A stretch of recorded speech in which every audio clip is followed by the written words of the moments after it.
नमस्कार दोस्तों। स्वागत है आपका अपना चैनल हिंदी थ्रिलर स्टोरीज में। आज मैं आपको एक ब्लैक डायरी नामक कहानी को सुनाऊंगा जो कि काफ़ी दिलचस्प और थ्रिलर है। चलिए कहानी स्टार्ट करते हैं। अगर आपको ये कहानी अच्छी लगे तो कृपया वीडियो को लाइक और चैनल को सब्सक्राइब करना ना भूलें। Black diary.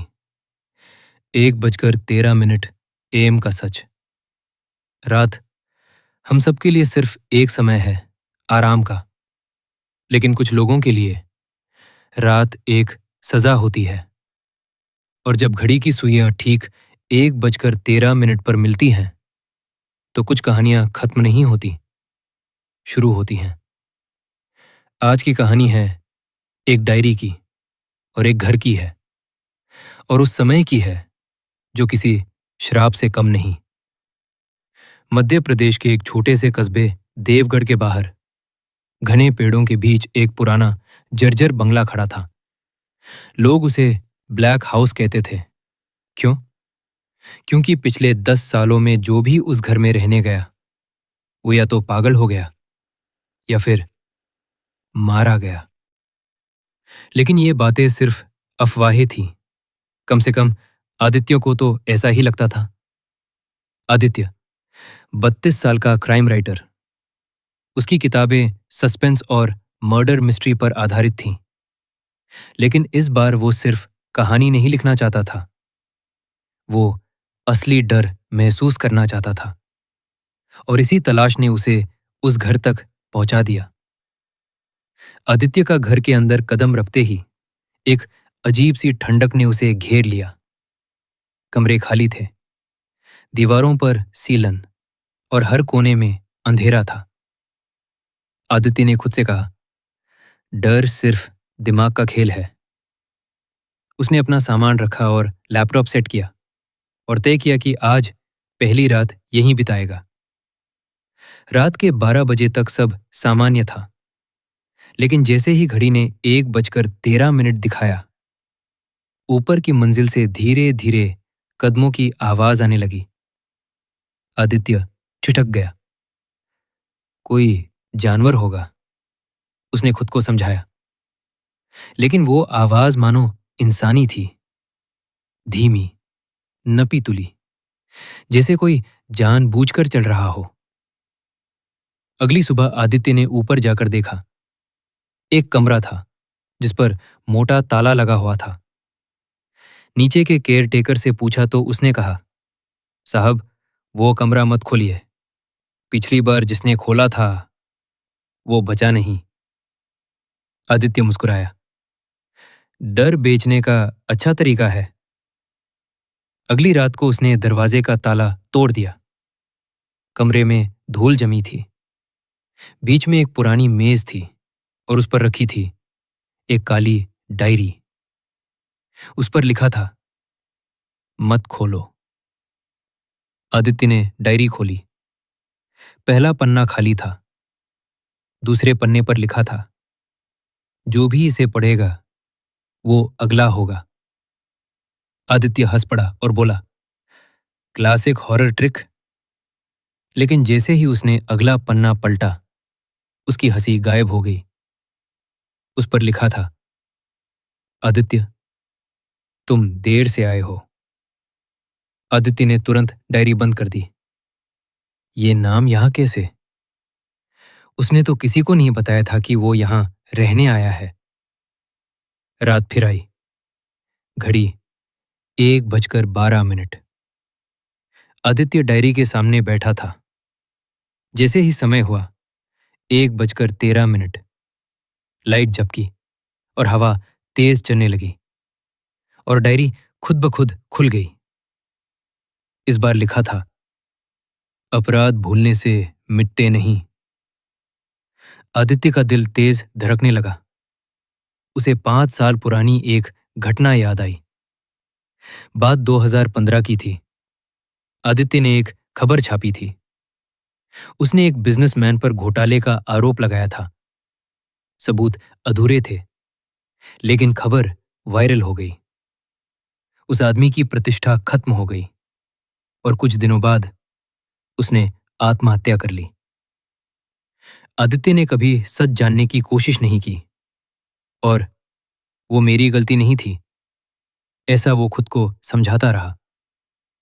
लेकिन डायरी मानो उसके झूठ को पहचानती थी। 1:13 फोन बजा। अननोन नंबर था। आदित्य ने कॉल उठाई। दूसरी तरफ सिर्फ सांसों की आवाज थी। फिर एक धीमी आवाज आई, तुम्हें याद है वो आदमी? कॉल कट गया और आदित्य सोच में पड़ गया। और आदित्य का चेहरा सफेद पड़ गया। आदित्य ने घर में कैमरे लगाए। अगली रात फुटेज चेक किया। 1:12 तक सब सामान्य था। 1:13 पर स्क्रीन ब्लैक हो गया। 1:14 पर वो खुद जमीन पर गिरा हुआ दिखा, लेकिन उसे याद नहीं था कि वो बेहोश हुआ था। डायरी में नया वाक्य जुड़ चुका था कि अगला चरण शुरू हो चुका है। उस रात उसने सीढ़ियों पर साफ एक साये को देखा, लंबा, धुंधला, लेकिन इंसानी। तुम कौन हो? आदित्य चिल्लाया। साया बोला, मैं तुम्हारा अपराध हूं। उसकी आवाज ठंडी और खाली थी। अचानक दरवाजा खुला। एक युवक अंदर आया। उसकी आंखों में नफरत थी। मैं उस आदमी का बेटा हूं जिसे तुमने मारा। आदित्य पीछे हट गया। मैंने किसी को नहीं मारा, लड़का बोला। तुमने उसके नाम को मारा, उसकी इज्जत को मारा, उसकी उम्मीद को मारा। और मैंने बस तुम्हें याद दिलाया। असल में घर में कोई भूत नहीं था। डायरी के पन्ने पहले से लिखे डायरी के पन्ने पहले से लिखे गए थे। फोन कॉल्स वही कर रहा था। कैमरा सिग्नल जाम करना भी वही जानता था। वो लड़का एक साइकोलॉजी स्टूडेंट था। उसे पता था कि अपराध बोध इंसान को अंदर से तोड़ देता है। उसने 1:13 का समय इसलिए चुना क्योंकि उसके पिता की मौत उसी समय हुई थी। लेकिन कहानी यहीं खत्म नहीं हुई। अगली रात फिर 1:13 हुआ। लड़का घर में नहीं था। फिर भी डायरी खुद खुली। लिखा था, सच कभी अकेला नहीं आता। आदित्य का दिल तेज धड़कने लगा। उसने फोन उठाया। स्क्रीन पर लिखा था, फाइनल कॉल। इस बार आवाज आई, अब तुम्हारी बारी है। आदित्य को अचानक सीने में दर्द होने लगा। सांस रुकने लगी। घड़ी 1:13। आदित्य जमीन पर गिर पड़ा। सुबह खबर आई, प्रसिद्ध लेखक की हार्ट अटैक से मौत। लड़के को कभी दोषी साबित नहीं किया गया। घर फिर खाली हो गया। लेकिन एक और पत्रकार की मौत हुई और समय 1:13। और उसके पास भी मिली एक काली डायरी। दोस्तों, अगर आपको ये कहानी अच्छी लगी हो तो कृपया इसे लाइक और चैनल को सब्सक्राइब करना ना भूलें। और कमेंट करके आप भी अपनी कहानी हमसे शेयर कर सकते हैं। धन्यवाद। मिलते हैं आपसे अगले वीडियो में ऐसे ही दिलचस्प कहानी के साथ।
घर में कोई